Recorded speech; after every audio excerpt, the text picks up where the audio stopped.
Spiritual ടോക്സിന്റെ മറ്റൊരു അധ്യായത്തിലേക്ക് എല്ലാവർക്കും ഒരിക്കൽ കൂടി സ്വാഗതം. 2024 പുതുവർഷ ഫലത്തില് ഉത്രാടം നക്ഷത്രക്കാർ അറിയുന്നതിന് വേണ്ടി ചില സുപ്രധാന കാര്യങ്ങളാണ് ഇന്നത്തെ അധ്യായത്തിൽ ഉൾപ്പെടുത്തിയിട്ടുള്ളത്. 2 നക്ഷത്രങ്ങളുള്ള ഒരു ഗണമാണ് ഉത്രാടം.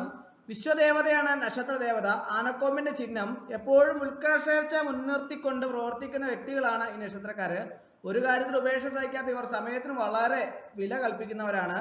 സ്ത്രീകള് ഈ സൗന്ദര്യവും വിനയവും പ്രശസ്തിയും ഒക്കെ ഉള്ളവരായിരിക്കും. ഇവരെപ്പോഴും കുടുംബ ഭരണത്തിൽ ശ്രദ്ധിക്കുന്നവരുമാണ്. വീടും പരിസരമൊക്കെ മോടി പിടിപ്പിക്കുക ഇവരുടെ ഒരു വിനോദ പ്രവർത്തിയാണ്. ഇനി നമുക്ക് 2024 പുതുവർഷ ഫലം നമുക്ക് നോക്കാം. അതിൽ ജനുവരി മുതൽ ഡിസംബർ വരെയുള്ള വിശദമായിട്ടുള്ള ഫലങ്ങളും ഇന്നത്തെ അധ്യായത്തിൽ ഉൾപ്പെടുത്തിയിട്ടുണ്ട്. ഈ നക്ഷത്രത്തില് ധനുക്കൂറുകാർക്ക് വളരെ ഗുണവും മകരക്കൂറുകാർക്ക് ഗുണദോഷം മിശ്ര ഫലവും ഉണ്ടാകുന്നതാണ്. ജോലിയിലെ അഭിവൃദ്ധി, പുണ്യസ്ഥല ദർശനം, സാമ്പത്തിക ഗുണവും വാഗ്ദോഷവും ഫലമാണ്. സ്ത്രീകൾക്ക് കുടുംബസൗഖ്യവും സന്താന ഗുണവും ഉണ്ടാവുന്നതാണ്. അയ്യപ്പനെ പ്രാർത്ഥിക്കുക, ശനവ്രതം എടുക്കുക, അതുപോലെ തന്നെ നീരാഞ്ജനം സമർപ്പിക്കുക. ഇതൊക്കെ ഇവര് ചെയ്താല് നമ്മുടെ ദോഷഫലങ്ങളെല്ലാം തന്നെ കുറഞ്ഞ് നല്ല ഒരു ഫലത്തിലേക്ക് അല്ലെങ്കിൽ നമ്മുടെ ജീവിതത്തിൽ വേണ്ട പുരോഗതിയൊക്കെ ഉണ്ടാവുന്നതാണ്. അപ്പോൾ നമുക്ക് ജനുവരി മുതൽ ഡിസംബർ വരെയുള്ള വിശദമായിട്ടുള്ള ഫലം നമുക്ക് നോക്കാം. ആദ്യം നമുക്ക് ജനുവരി മാസത്തെ ഫലം നോക്കാം. ഓഹരി വിപണിയിലൊക്കെ ആദായം ലഭിച്ചുകൊണ്ടേയിരിക്കും. ബിസിനസ്സിൽ വേണ്ടത്ര അഭിവൃദ്ധി ഉണ്ടാകില്ല. സർക്കാർ ആനുകൂല്യങ്ങളൊക്കെ കാലതാമസം നേരിടും. ശത്രുക്കളുടെ പ്രവർത്തനത്തിന് ശക്തി കൂടും. താൻ ചെയ്യാത്ത കാര്യങ്ങൾക്ക് സമാധാനം പറയേണ്ടി വരും. കുടുംബത്തിൽ പൊതുവെ സ്വസ്ഥതയും സമാധാനവും ഒക്കെ നിലനിൽക്കും. നമുക്ക് ഫെബ്രുവരി മാസത്തെ ഫലം നോക്കാം. ശാരീരിക സുഖമൊക്കെ അല്പം കുറഞ്ഞെന്ന് വരും. ബിസിനസ്സിൽ പെട്ടെന്ന് ഉയർച്ചയും താഴ്ചയും ഒക്കെ അനുഭവപ്പെട്ടുകൊണ്ടിരിക്കും. പിതൃധനം അനുഭവയോഗ്യമാകും. ഹൃദ്രോഗം, പ്രമേഹം ഒക്കെ ഉള്ളവര് അല്പം കൂടി ശ്രദ്ധാലുക്കളാവേണ്ടതാണ്. തൊഴിൽ രംഗത്ത് ചില പ്രശ്നങ്ങളൊക്കെ ഉദയം ചെയ്തെന്ന് വരാം. അടുത്ത നമുക്ക് മാർച്ച് മാസത്തെ ഫലം നോക്കാം. പാർട്ട്ണർഷിപ്പ് അടിസ്ഥാനത്തിൽ പുതിയ ബിസിനസ് ആരംഭിക്കും. ഭാര്യയുടെ സമ്പത്ത് അനുഭവയോഗ്യമാകും. പ്രമാണങ്ങളിലേക്ക് ഒപ്പുവയ്ക്കുമ്പോൾ പ്രത്യേകം ശ്രദ്ധിക്കണം. ജോലിസ്ഥലത്ത് ശത്രുശല്യം വർദ്ധിക്കും. കെട്ടിട നിർമ്മാണവുമായി ബന്ധപ്പെട്ട ചില കേസുകൾ വന്നു ചേരും. ജോലിയിൽ പ്രമോഷനൊക്കെ ലഭിക്കും. ഇനി നമുക്ക് ഏപ്രിൽ മാസത്തെ ഫലം നോക്കാം. ശാരീരികമായ മാനസികമായ അസ്വസ്ഥത ഉണ്ടായെന്ന് വരാം. മറ്റുള്ളവരുടെ പണം കൈകാര്യം ചെയ്യാൻ ആരോപണ വിധേയമാവാതിരിക്കാൻ പ്രത്യേകം കരുതൽ വേണം. വിദേശത്തുള്ളവർക്ക് ജോലി നഷ്ടപ്പെടാനുള്ള സാധ്യതയുണ്ട്. ആഗ്രഹിച്ച കാര്യങ്ങൾ നടപ്പിൽ വരുത്താൻ സാധിക്കും. ഇനി നമുക്ക് മെയ് മാസത്തെ ഫലം നോക്കാം. ചില എഗ്രിമെന്റുകളോ കരാറുകളോ മൂലം ഒരു വിഷമവൃദ്ധം ഉളവായെന്ന് വരും. പ്രണയബന്ധങ്ങളൊക്കെ എതിർപ്പുകളെ അവഗണിച്ച് വിവാഹബന്ധത്തിൽ കലാശിക്കും. പ്രശസ്തിയെ പ്രതികൂലമായി ബാധിക്കുന്ന സംഗതികളിൽ നിന്ന് മനഃപൂർവ്വം ഒഴിഞ്ഞു നിൽക്കേണ്ടതാണ്. അതുപോലെ തന്നെ പിതാവുമായ അഭിപ്രായ വ്യത്യാസങ്ങളും കലഹത്തിലൊക്കെ കലാശിക്കാനുള്ള സാധ്യതയുണ്ട്. അതുകൊണ്ട് വളരെ ക്ഷമയോടുകൂടി പ്രവർത്തിക്കേണ്ടതാണ്. അടുത്ത നമുക്ക് ജൂൺ മാസത്തെ ഫലം നോക്കാം. ജൂൺ മാസത്തില് കുടുംബത്തിൽ അപ്രതീക്ഷിതമായ ചില സംഭവങ്ങളൊക്കെ ഉണ്ടായെന്ന് വരും. മാസത്തിന് 2ാം പകുതി സാമ്പത്തിക നില അഭിവൃദ്ധിപ്പെടും.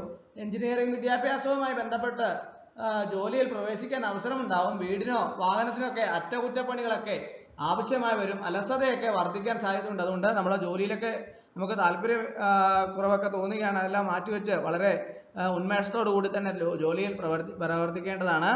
അപ്പോൾ അടുത്തത് നമുക്ക് ജൂലൈ മാസത്തെ ഫലം നോക്കാം. ജൂലൈ മാസത്തിൽ പലതരം സുഖഭോഗങ്ങളൊക്കെ അനുഭവിക്കാനിടയുണ്ട്. അതുപോലെ തന്നെ വിദേശത്തെ വിനോദയാത്രകളൊക്കെ അവസരം ലഭിക്കും. ജോലിയിൽ ചില പ്രയാസങ്ങളൊക്കെ നേരിടും. ഭർത്താവിന്റെ അസുഖത്തിൽ മനസ്സ് അസ്വസ്ഥമാകും. വീട് നിർമ്മാണം വളരെ മന്ദഗതിയിലാകും. ജോലിയിൽ താൻ ചെയ്യാത്ത കാര്യങ്ങൾക്ക് സമാധാനം പറയേണ്ടി വരും. ഇനി നമുക്ക് ഓഗസ്റ്റ് മാസത്തെ ഫലം നോക്കാം. ഓഗസ്റ്റ് മാസത്തെ സംബന്ധിച്ചിടത്തോളം പുതിയ ബിസിനസ് ഒക്കെ തുടങ്ങാൻ നല്ല സമയമല്ല. അർഹതയില്ലാത്തവരുടെ സ്നേഹബന്ധം പുലർത്തുക മൂലം ചില വിഷമതകളെ അനുഭവിക്കേണ്ടി വരും. മദ്യപാനം, വിഷയാസക്തി തുടങ്ങിയവയിൽ നിന്ന് കഴിയുന്നിടത്തോളം ഒഴിഞ്ഞു നിൽക്കുന്നത് നല്ലതാണ്. കാലഹരണപ്പെട്ട കേസുകളിൽ അനുകൂല വിധി ലഭിക്കും. നമുക്ക് സെപ്റ്റംബർ മാസത്തെ ഫലം നോക്കാം. ഉദ്യോഗസ്ഥന്മാരെ സംബന്ധിച്ചിടത്തോളം അഴിമതി ചെയ്തതായിട്ടുള്ള പരാതി കേൾക്കേണ്ടി വരും. ഭാര്യയുമായി പിണങ്ങി നിൽക്കേണ്ടതായി വരും. നയതന്ത്രജ്ഞ മൂലമോ കുടുംബസുഖം നിലനിർത്താനാകും. ദൂരയാത്രകളെ നിർത്തിവെക്കേണ്ടതായി വരുന്നതാണ്. ബിസിനസ്സിൽ പുരോഗതി ഉണ്ടാകില്ല. പല കാര്യങ്ങളും ഉൾവിളി ഉണ്ടാവുകയും അത് വലിക്കുകയൊക്കെ ചെയ്യാൻ സാധ്യതയുണ്ട്. ഇനി നമുക്ക് ഒക്ടോബർ മാസത്തെ ഫലം നോക്കാം. സഹോദരങ്ങൾ മുഖേന പല സഹായകരണങ്ങളും ഉണ്ടാകും. കലാകാരന്മാർക്ക് ജനമധ്യത്തിൽ പ്രശസ്തിയും പദവിയൊക്കെ ലഭിക്കും. പുതിയ വാഹനം കൈവശം വന്നു ചേരും. സുഹൃത്തുക്കളുടെ ചതിയിലൂടെ വൻ സാമ്പത്തിക ബാധ്യത വന്നു ചേരും. മറ്റുള്ളവരുടെ മുമ്പിൽ പല കാര്യങ്ങൾക്കും അപമാനിതനാകേണ്ടി വന്നേക്കും. അതുകൊണ്ട് പ്രത്യേകം ശ്രദ്ധിച്ച് തന്നെ പെരുമാറേണ്ടതാണ്. അടുത്ത നമുക്ക് നവംബർ മാസത്തെ ഫലം നോക്കാം. നവംബർ മാസത്തിൽ ചില പുതിയ എഗ്രിമെന്റുകളൊക്കെ ഒപ്പുവേണ്ടി വരും. ആഡംബരത്തിലെ സുഖവും സമാധാനവും ഒക്കെ നിലനിൽക്കും. അതുപോലെ തന്നെ രാഷ്ട്രീയക്കാരുടെ ശുപാർശയിലൂടെ പല കാര്യങ്ങളും നേടിയെടുക്കും. പ്രകൃതിക്ഷോഭം മൂലം വീടുകൾക്ക് കേടുപാടുകൾ വന്നു ചേരും. പലവിധ അപകടങ്ങളിൽ നിന്ന് അത്ഭുതകരമായി രക്ഷപ്പെടും. ബിസിനസ്സിൽ സർക്കാർ ഇടപെടലൊക്കെ വന്നു ചേരും. ഇനി നമുക്ക് ഡിസംബർ മാസത്തെ ഫലം നോക്കാം. കുടുംബ സംബന്ധമായ ചില പ്രശ്നങ്ങളൊക്കെ അഭിമുഖീകരിക്കേണ്ടതായി വരും. ഭാര്യയുടെ ആരോഗ്യം പ്രത്യേകം ശ്രദ്ധിക്കണം. പരീക്ഷകളിൽ ഉന്നത വിജയം നേടും. അനാവശ്യമായി പണം ചെലവഴിക്കും. വീട്ടിൽ പൂജാതി മംഗള കാര്യങ്ങളൊക്കെ നടത്താൻ ഇടവരും.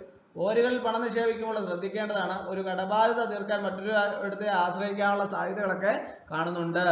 അപ്പോൾ 2024 പുതുവർഷ ഫലം ഉത്രാടം നക്ഷത്രക്കാരെ സംബന്ധിച്ചിടത്തോളം ധനുക്കൂറുകാർക്ക് നല്ല സമയമാണ്. അതുപോലെ തന്നെ മകരക്കൂറുകാരെ സംബന്ധിച്ചിടത്തോളം ഗുണദോഷ സമ്മിശ്ര ഫലമാണ്. എങ്കിലും തന്നെയും ഈ ദോഷഫലങ്ങളെ എല്ലാം തന്നെ തരണം ചെയ്യുന്നതിനും നല്ല പുരോഗതി ജീവിതത്തിൽ ഉണ്ടാകുന്നതിനും തടസ്സങ്ങളെയൊക്കെ മാറുന്നതിനൊക്കെ അയ്യപ്പസ്വാമിയെ പ്രത്യേകം പ്രാർത്ഥിക്കുകയും നിരാജനൊക്കെ വഴിപാടൊക്കെ കഴിക്കുന്നതൊക്കെ നല്ലതാണ്. അപ്പോൾ ഇന്നത്തെ അധ്യായം എല്ലാവർക്കും ഇഷ്ടമായി എന്ന് വിചാരിക്കുന്നു.